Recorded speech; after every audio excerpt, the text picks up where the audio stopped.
Good morning, traders. So just wanted to talk this morning about daily direction planning. So what this essentially is if you start your analysis on the daily, so you're starting your analysis on a higher time frame rather than a lower time frame. Doing this, you're looking for a signal, so you're looking for a daily signal. So it might be something similar to what a swing trader would look for, and then they would enter in a much wider position. So they would have their stop placed way above the high or way above the low, just for the trade really to have some breathing room. In my strategy, I like to dive into the intradays, and at that point then look for sort of a minor pullback or a correction or something like that. So I've got a shorter stop, so my risk to reward is better. So I'll give you an example of this. So you can see here. So we've got this channel forming at the moment in euro dollar. So if we were to look on the dailies here, which we're on, you've got daily consolidation here, daily here. So you can see here you've got a nice little low test here. Nothing here. This is just chop. I wouldn't be interested in trading any of this. Here, there's an entry here. You can see you've got some consolidation here. So any of these I would be interested in. I would just be looking now on the intradays for maybe a break and retest of that 1 hour 50 EMA, or a momentum past support. As we go down, we've got some sort of consolidation here, but although you can see that we've started to get momentum, but there's no real clear daily signal there, so it's not something that I would class as sort of an A+ setup. And then as we go on here, we can see we've got a prime setup here. So you can see we've got two low tests on the daily 50 EMA just here. It's interesting because the daily 50 EMA obviously hasn't been respected immediately here, but it is still something to look at. So let's dive into that one. So that is 23rd of December. So liquidity would have been low at this point anyway, but let's have a look. Okay, so 23rd of December, you can see price is essentially on the 1 hour chart. It's created a triple bottom. Price has broken past the 1 hour 50 EMA and then retested it. So if you were to be entering here, it would either be here would be your entry, or here. I would have waited. So I'd have waited for something clear like this. So my entry would have been here. Stop below the lows. And then where would we target? So if we zoom out, it would only be the highs I would be targeting. So just under a 3% position here. Obviously you could let that run. People's strategies are different, because obviously if they want to hold this and only close when we get a 1 hour 50 EMA break, then that would have been an extra sort of 0.6 of a position, so that would have been a 3.3. So there's one example. Let's have a look at a different currency pair. So let's go back to the daily. Euro pound. This is something that I am looking at the moment. So let's have a look. It's better to do real recent price action because it's easier to find on the lower time frames. So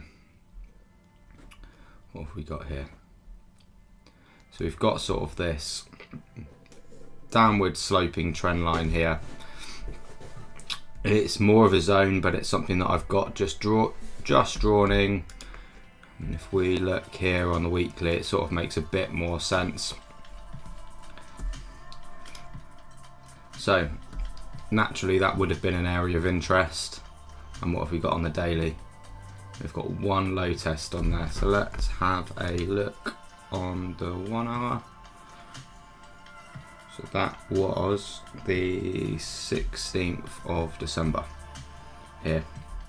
So same again, we'd need to see confirmation of the 1 hour 50 EMA break.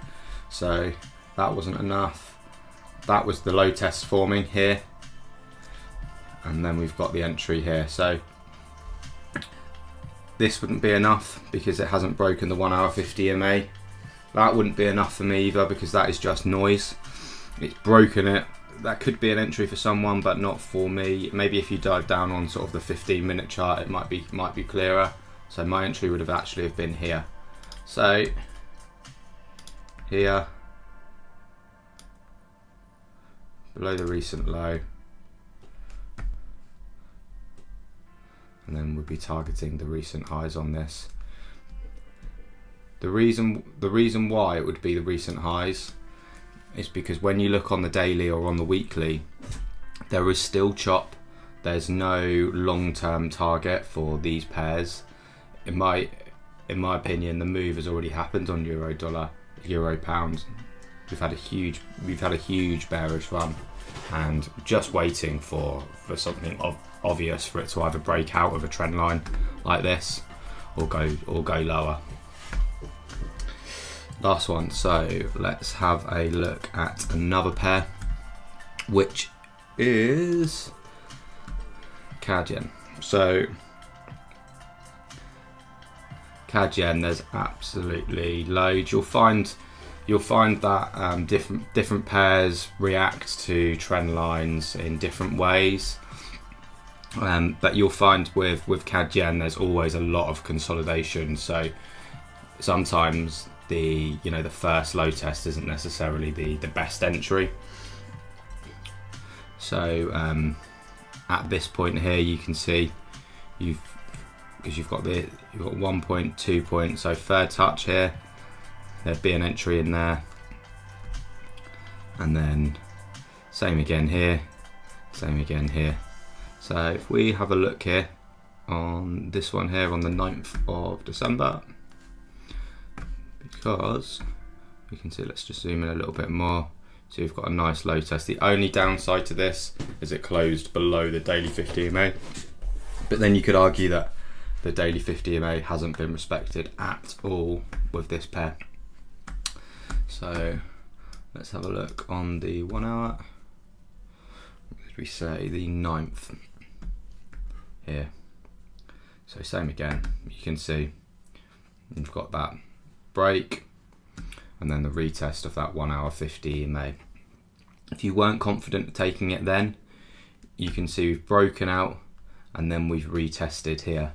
When we've retested here, you can see that is a level of support, because you've got here the high, and then if we scroll, we've got here, here, here, here, there as well.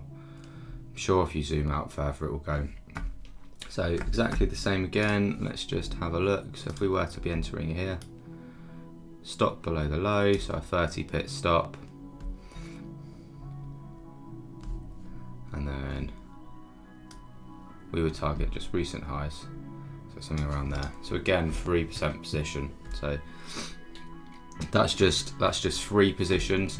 And the reason why the daily is so important is because if you think of banks or large institutions that trade like large sums of money, they are not interested in the intraday price action. The intradays to them is just noise. You have to think as well, more people are looking at the daily time frames rather than the 5-minute time frames. So when a daily candle prints, there's a lot more emphasis on that candle than say a 5-minute, 30-minute, or a 1 hour, or the 4-hour candles are still quite important, but the 1 hour and the sort of the 30 minutes, the 5 minutes, they are just noise. I hope that does help. I would it's something that I just have always implemented in my strategy, and it does really help because it does, when there's a lot of positions that, let's just say you've had a huge bearish move here, sometimes you want to see some sort of de-acceleration here before you're looking at taking this long, and if you don't, then it just carries on going down. So that's why the daily prediction, you know, if you've got a nice daily candle, it does set you up, it does set your trades up. I would definitely recommend implementing this into your strategy, or at least just monitoring it and just see how it goes, because you'll stop taking rubbish positions. I hope that helps. Any messages, do just send me a message on Instagram. Cheers, bye.